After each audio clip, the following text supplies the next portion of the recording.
Hello বন্ধুরা, সবাইকে নমস্কার। সবাই ভালো আছেন তো? দেখুন, আজকে আমাদের পুলি পিঠে করার জন্য আমি এখানে এলাচ, একটু আদা দিয়ে নারকেলের পাটালি গুড় দিয়ে নারকেলটা পুর বানিয়ে নিয়েছি। এখানে আমার চাল গুঁড়ি মাখানো হয়ে গেছে। আমি দুধ পুলি করার জন্য আমার এখানে 1.5 লিটার দুধ বসিয়ে দিয়েছি। দুধটা গরম হতে হতে আমি পুরগুলো ভরে নেব খিলি করে। বন্ধুরা, বাকিটা দেখতে থাকুন। কাদের কাদের এরকম দুধ পুলি বানাচ্ছেন একটু কমেন্ট করবেন। বন্ধুরা, আজ মকর সংক্রান্তি তো একটু পিঠে বানিয়ে খেতে হয়।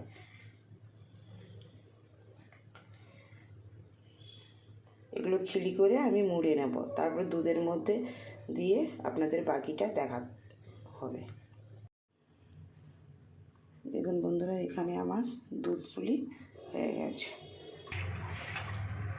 বন্ধুরা, এই মকর সংক্রান্তিতে কাদের কাদের পিঠে বানিয়েছেন একটু কমেন্ট করবেন।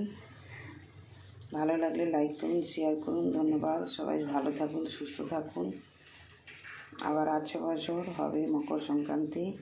এই দিনটা সবার বাড়িতে পিঠে হচ্ছে।